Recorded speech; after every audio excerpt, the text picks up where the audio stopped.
Di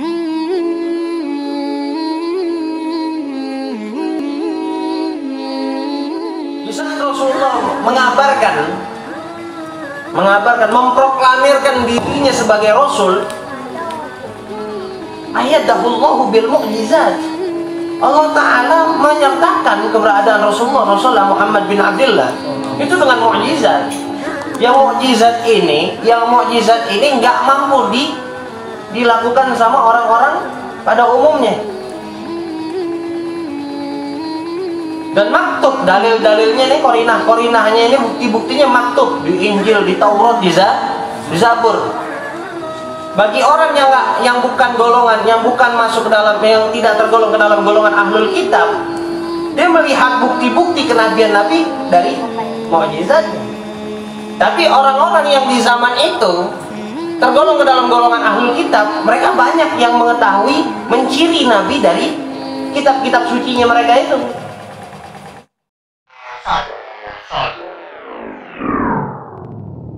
Zikrillah tatarahatul qulubi wal arwah wa sallallahu wasallam ala sayyidina Muhammad wa sahbihi sallallahu ala alihi wa sahbihi wa man wala wala haula wala quwwata illa billah. Kita lanjutkan lagi kajian kita. Di malam minggu kemarin kan nggak sempat ngaji Tangkihul Qaul. Zakhirah Musyarafah. Malam ini kita baca sedikit. Baru baca Tangkihul Qaul. Kemarin Tangkihul Qaul sampai pembahasan satu orang fakih, alim. Oh ya. Udah tahu.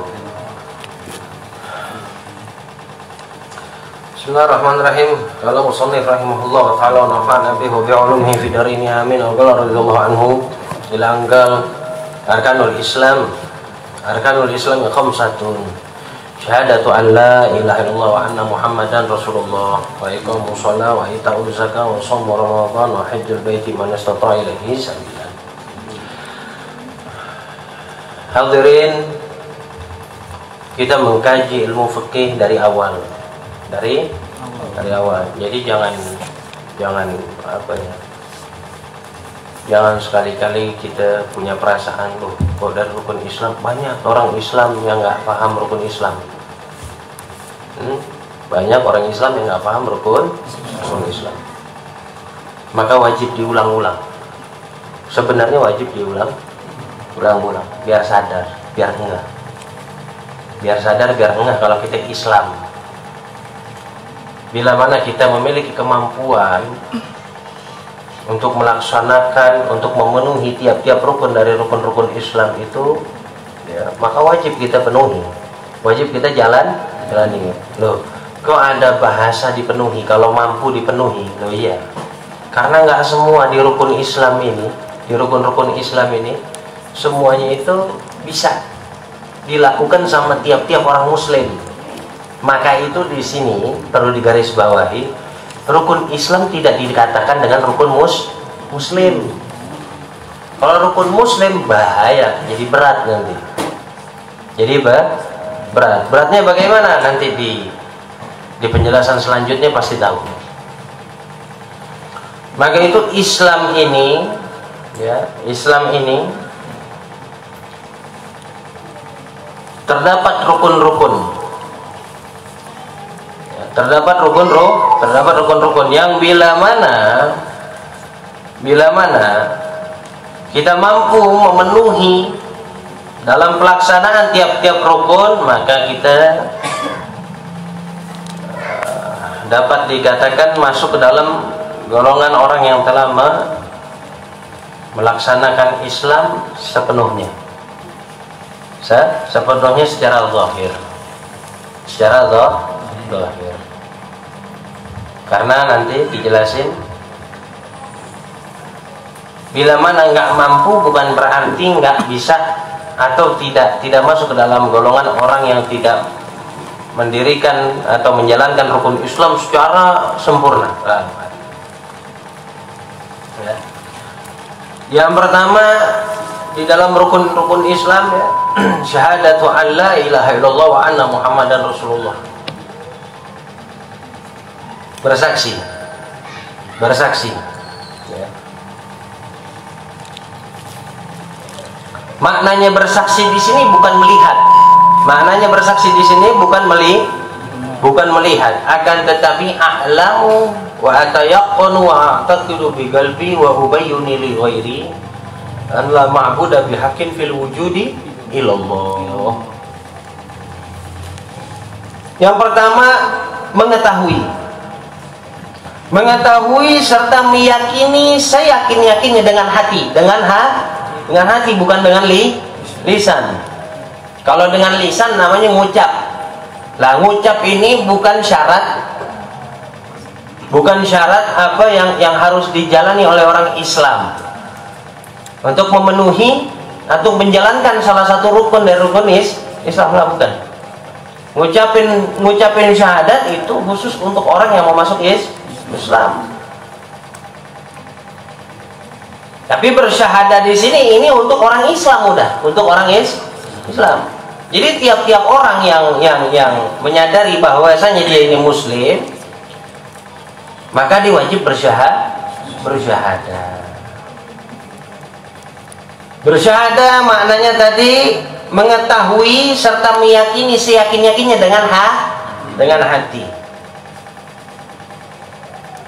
Kemudian setelah dia tahu, dia yakini seyakin-yakinnya dengan hati, dia mesti mengabarkan ke orang lain. Akan perihal apa? Alla ma'budu bihaqqin fil wujudi illallah. Bahwasanya tiada yang patut disembah dengan hak, dengan benar. Paham, disembah dengan benar, sembah dengan baik. Kita kan kalau mau menyembah Allah Ta'ala, kita wudhu dulu, kita bersihin dulu badan kita, pokoknya baik, dengan hak, dengan benar-benar nyembah gitu loh ya. Itu nggak ada yang patut disembah melainkan hanya Allah Ta'ala. Ini wajib kita kabarin. Beb, apa nanti nggak jadi problem kalau kita kasih tahu ke orang-orang itu? Nah, kita bukan debat, kita cuma ngabarin toh. Paham? Kita cuma memberi penjelasan, bukan ngajak debat. Tapi kalau zaman sekarang ya orang yang udah paham, orang udah anak muslim, aneh muslim, orang udah paham. Oh ya, Tuhannya Allah. Itu yang pertama. Meyakini seyakin-yakinnya dengan hati, dengan hati. Bahwasanya tiada yang patut disembah dengan hak melainkan hanya Allah Ta'ala. Yang kedua, wa anna Muhammadan Rasul, dan bersaksi sama. Wajib dia tahu. Yang pertama dia mesti tahu dulu. Wajib dia tahu, kemudian diyakini seyakin-yakinnya dengan hati bahwasanya Nabi Muhammad Sallallahu Alaihi Wasallam putusan Allah, khatamun nabiyyin wal mursalin, penutup para nabi dan rasul. Coba kita perhatikan dari awal kalimat syahadah ini. Ya, artinya syahadah mesti mengetahui, a'lamu wa atayaqqan wa a'taqidu bi qalbi, pasti seperti itu. Mengetahui. Dalam artian apa? Kita perlu tahu.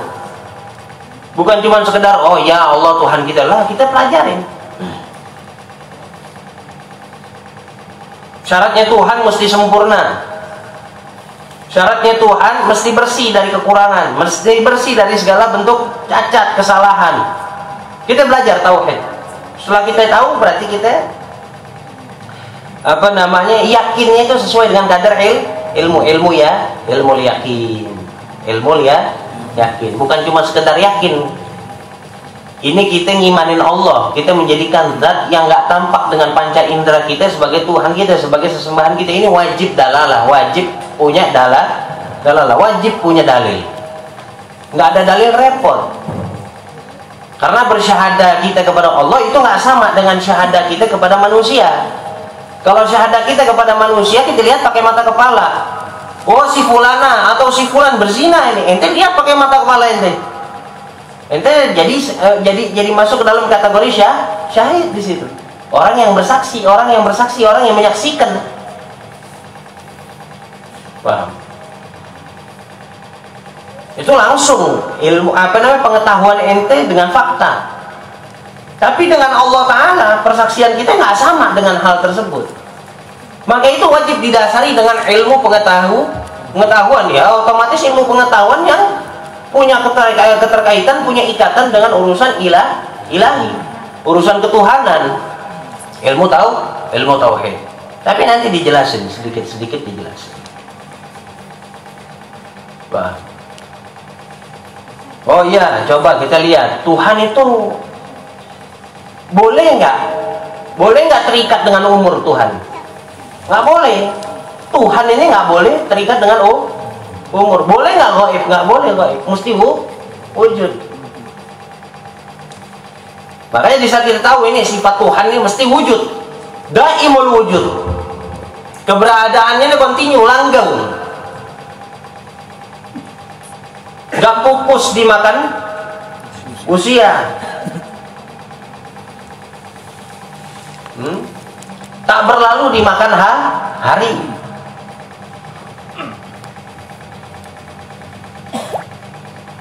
Ini wajib. Tuhan mesti kayak gini. Tuhan mesti kayak gini. Andai kan ada kayak zaman dulu Firaun ngaku Tuhan, Firaun bisa mati. Berarti nggak cocok jadi Tuhan, nggak cocok jadi Tuhan. Tuhan ini mesti wujud, mesti gidam.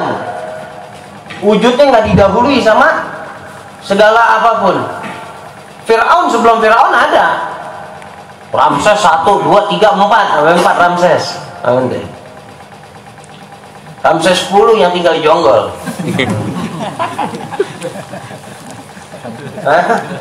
Iya. Ramses 10 udah sampai Jonggol. Kalau 4 masih di Mesir. Oke? Tidak, ya seperti itu. Akhirnya kita mendapatkan dalil, mendapatkan hujah, pengetahuan bahwasanya Allah yang kita sembah memang Tuhan. Memang tuh dengan banyak korina, dengan banyak bukti-bukti lainnya lagi. Secara dalil akli, secara dalil nakli. Ya dan. Nah, begitu juga dengan syahadat kita kepada Rasulullah. Syahadat kita kepada Rasulullah. Di saat Rasulullah mengabarkan, memproklamirkan dirinya sebagai Rasul, ayyadahullahu bil mu'jizat. Allah Ta'ala menyertakan keberadaan Rasulullah Muhammad bin Abdullah itu dengan mu'jizat. Yang mu'jizat ini nggak mampu dilakukan sama orang-orang pada umumnya. Dan maktub, dalil-dalilnya ini, korinahnya ini, bukti-buktinya maktub di Injil, di Taurat, di Zabur. Bagi orang yang bukan golongan, yang bukan masuk ke dalam, yang tidak tergolong ke dalam golongan ahlul kitab, dia melihat bukti-bukti kenabian Nabi dari mukjizatnya. Tapi orang-orang yang di zaman itu tergolong ke dalam golongan ahlul kitab, mereka banyak yang mengetahui, menciri Nabi dari kitab-kitab sucinya mereka itu. Tetap mesti ilim. Ada ilmu bilhal, ada ilmu yang ngelihat langsung dengan keadaan, dia dapat pengetahuan dari keadaan, ya langsung gitu loh. Ada ilmu yang didapatnya daripada pengetahuan dari sumber yang terpercaya gitu. Makanya sempat waktu itu Bani Israel tahu di Mekah ada Nabi lahir begini, dicari habis-habisan, kepengen dicomotnya Rasulullah tuh baik biar digedein di Israel gitu. Intinya semua dengan ilmu. Lah bagi kita bagaimana kita mengetahui Rasulullah SAW dengan ilmu juga, ya, dengan ilmu juga. Sifatnya, mukjizatnya, kepribadiannya seperti apa, perangainya bagaimana, ya itu.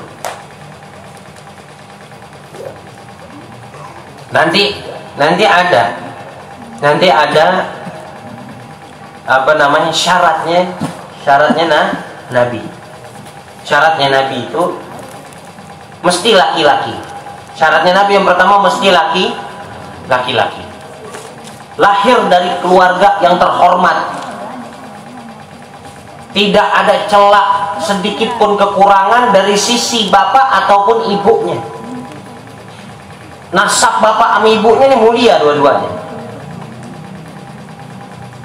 Ya. Yang ketiga, syaratnya Nabi itu mesti bersih dari aib. Bersih dari aib. Makanya nggak ada ceritanya Nabi itu ingusan, nggak belekan, nggak ada ceritanya. Nah. Nabi bersih. Nabi syaratnya mesti bersih. Mesti rapi, mesti genah. Nggak boleh ada aib sedikit pun di diri seorang Nabi, itu nggak ada. Ada tompel loh, nggak ada. Ada Nabi baru, tandanya apa? Tompel di mukanya, nggak ada ceritanya. Nabi itu nggak ada. Paham?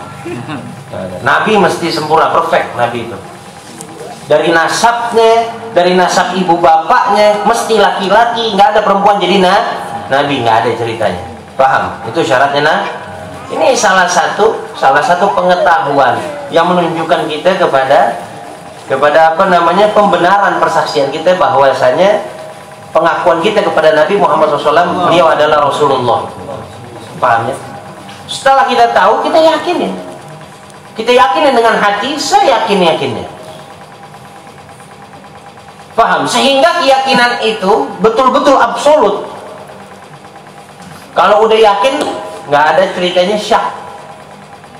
Balik ke kaidah usul tuh. Al-yakin la yuzalu bi syak. Yakin nggak bisa digodain sama syak, keraguan nggak bisa. Nggak bisa digoyang-goyangin sama syak, nggak bisa. Udah yakin, apalagi pakai hati, maktub, stempel. Ya. Yang kedua sholat. Yang kedua sholat. Yang kedua sholat, yang ketiga zakat, yang keempat puasa di bulan Ramadan, yang kelima pergi haji di bulan bagi yang mampu. Siapa yang bayangin? Rukun Islam yang pertama, semua umat muslim mampu ngejalanin, betul nggak? Syahadah mampu insya Allah. Nggak ada cerita nggak mampu. Nggak ada cerita nggak mampu. Mendirikan sholat, semua umat muslim mampu melaksanakan sholat. Lawang keringanannya aja banyak, nggak bisa sholat diri, duduk nggak bisa duduk, rebahan nggak bisa rebahan, pakai isyarat nggak bisa pakai hati nggak bisa sholatin. Dan terus ente mau bagaimana? Pakai hati udah nggak bisa, isyarat kagak bisa, terus mau bagaimana? Sholatin, angkut ke gang arwah, tahu nggak? Kumpulin sama kawan-kawan. Intinya semua bisa melaksanakan sholat, semuanya zakat. Nah semuanya zakat wajib bagi yang mampu. Paham? Andaikan zakat diwajibkan secara mutlak oleh Allah Ta'ala, ya, mau miskin mau kaya ngeluarin zakat, tuh zakat mau dibuang kemana? Makanya ada 8 macam, ada 8 jenis orang yang berhak menerima zakat. Ada itu. Berarti yang nggak mampu, boleh jadi ada orang muslim nggak mampu, akhirnya gugur wajib ngeluarin zakat. Oke? Malah menjadi mustahik, malah menjadi orang yang berhak menerima zakat. Oke. Belum puasa Ramadan, wajib semuanya. Oh, wajib. Mau sakit ya udah nggak puasa. Perempuan lagi halangan ya nggak puasa. Oke? Musafir boleh nggak puasa. Kalau ente mah tampang-tampangnya terus pakai safar yang sunnah ya, safar mubah ini. Bagus rumahnya di Mekarsari, ente nggak bisa musafir ke rumahnya. Nah, repot kalau rumahnya di Bandung kan. Wah, kita silaturahim ke rumah Habib. Jam 8 pagi silaturahimnya. Ente mau ngopi namanya. Paham bukan? Mau musafir. Ya, yang terakhir haji. Haji. Semua orang muslim wajib haji. Apa enggak? Enggak. Bagi yang mampu. Bagi yang mampu dia pergi haji. Bagi yang nggak mampu dia nggak pergi. Makanya itu dikatakan, dibilang rukun bukan rukun muslim. Nanti bayangin kalau rukun muslim berarti orang muslim wajib melaksanakan itu semua. Ya syaratnya jadi muslim, melaksanakan itu semua berarti. Kan sekarang enggak, syaratnya jadi muslim cukup syahadah. Syahadah, yakin sama Allah, tahu, yakin seyakin-yakinnya bahwasannya tiada yang berhak menerima sesembahan dengan hak melainkan hanya Allah Ta'ala. Keyakinan Rasulullah, beres. Islam itu sempurna. Wow. Maka itu adil. Itu tadi nggak dijadikan rukun-rukun muslim, rukun Islam. Islam punya rukun-rukun, punya asas, punya fondasi. Fondasinya tadi 5. Oke. Nah, alasan kedua, oleh karena itu yang dijadikan tiangnya agama bukan puasa, bukan haji, bukan zakat, tapi sholat. As-sholatu imaduddin. Nih disimak. Sholat tiangnya agama. Faman aqamaha faqad aqamaddin. Barang siapa yang mendirikan sholat maka dia telah mendirikan agama, yakni telah mendatangkan semua rukun-rukun Islam di dalamnya. Kenapa dikatakan dia mendirikan agama? Karena semua rukun-rukun, ya, tiap-tiap rukun dari rukun-rukun Islam udah dilaksanain semua sama dia. Faman hadamaha, siapa yang ninggalin sholat dia udah hancurin agamanya. Kenapa? Karena di dalam sholat ada syahadat, udah pasti. Ya, nggak akan sholat orang yang nggak syahadat. Nggak bakal melaksanakan sholat orang-orang yang bukan ahli syahadah. Orang yang ahli syahadah baru dia mau laksanain sholat. Ada orang non muslim mau sholat di masjid? Nggak ada. Pasti orang min ahli syahadah. Ada nggak syahadah dalam sholat? Ada. Secara i'tiqad atau secara amali. Secara amalinya talafut di dalam tahiyat kita, di dalam tasyahud kita syahadah lagi kepada Allah secara lisan, secara nutuk, secara pengucapan. Oke?